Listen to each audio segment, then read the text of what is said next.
7, Joshua, the conquest of Canaan, Judges. We are now entering a new phase in the development of God's plan. Moses, the great leader and lawgiver, is required to relinquish his command because of his disobedience at Meribah. God chooses Joshua to lead his people into the land of promise.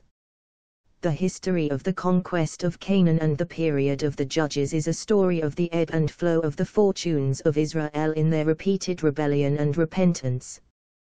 This lesson is a remarkable demonstration of God's long-suffering and mercy. Philip's atlas will be very helpful in illustration tracing the division of the land among the tribes. First reference. Deut. 31, 14-23.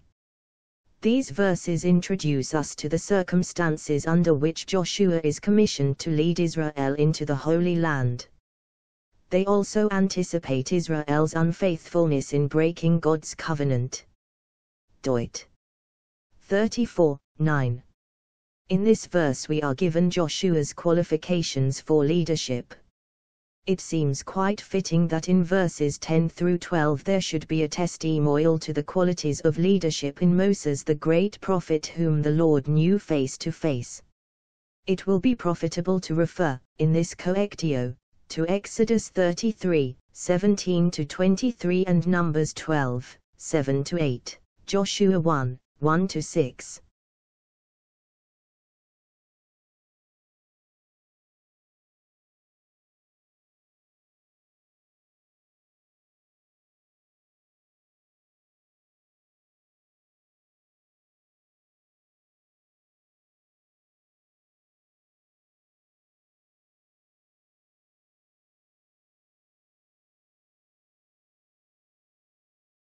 The Hebrew translation of the name Joshua is Josaves. This was Jesus' Hebrew name. The Greek Jesus being equivalent to the Hebrew Joshua. The introduction to this book takes the form of a commission to Joshua to lead his people from the wilderness to their inheritance in the land. Verse 6 is a partial fulfillment of the promise made to Abraham. The Abrahamic covenant was not conditional, but the promise of a continuance of God's blessing to Israel in the land was conditional. Acts 7, 2-5. This reference shows us clearly that the unfaithfulness of Israel did not invalidate the promises made to Abraham. Hebrews 4, 7-9.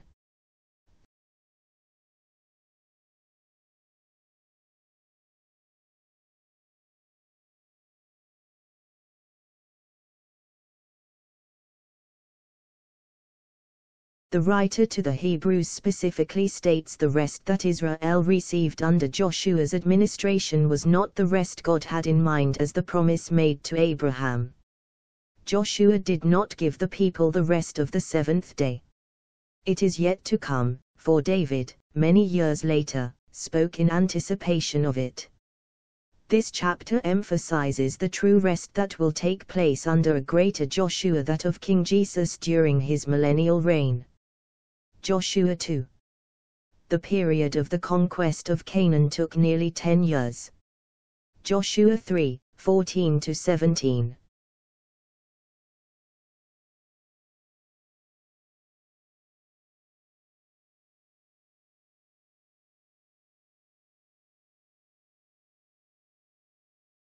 This chapter describes the crossing of the Jordan River and the entrance into the land.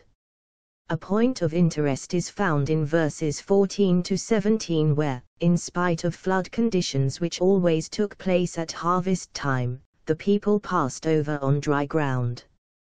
This was a repetition on a smaller scale of the crossing of the Red Sea. It is remarkable that Israel's journey started with a crossing through water on dry ground and terminated in the same manner. Joshua 6. The first victory came with the fall of Jericho.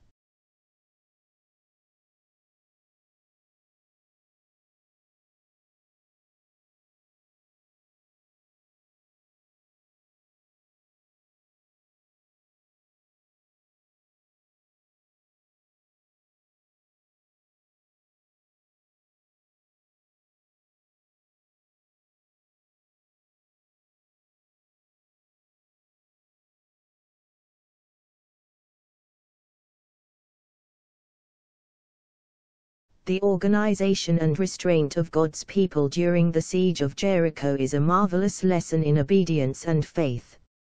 Joshua 7-13. Here is an opportunity to use your atlas to see Joshua's campaigns throughout the land of promise. Joshua 14. One interesting observation in connection with this chapter is that the land that was divided by Lot fits exactly in the pattern of the prophecy that Jacob gave to his sons. Genesis 49.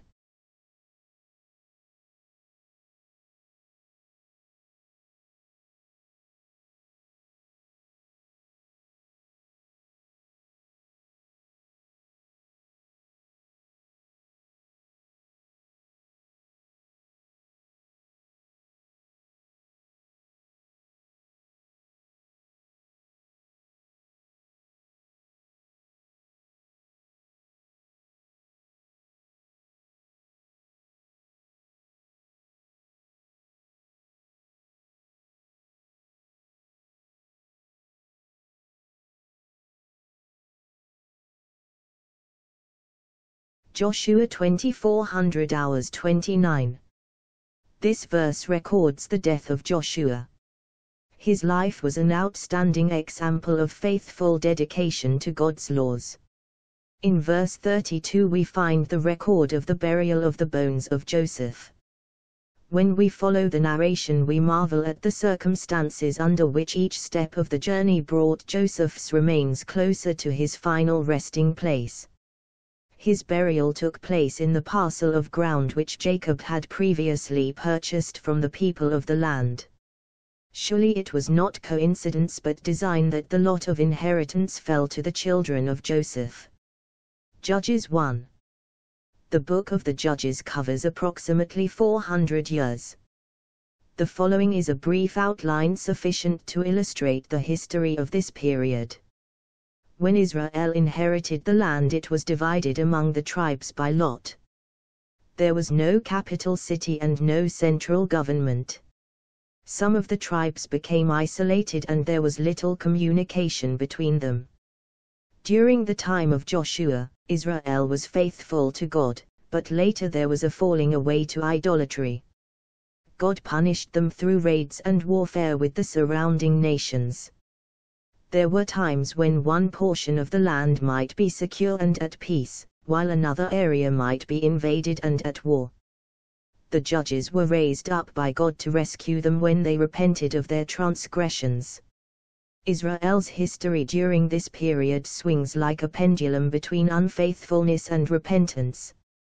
It is interesting to note that the judges were not selected from any particular tribe, but came from several tribes and different walks of life. God chose them to meet the requirements of particular circumstances. Outstanding examples are Samson and Gideon. The administration of the judges, in some cases, overlap. There were, in some areas, long periods of peace and prosperity as shown in the Book of Ruth. The historical record, however, points up the more dramatic parts when certain tribes were under great pressure. Their deliverance, after repeated provocation, is an amazing demonstration of God's patience. It is important for us to realize the instability of the tribes during this period, and God's love and concern for His people. He did not forget the covenant made with the fathers, but brought Israel through this most difficult period.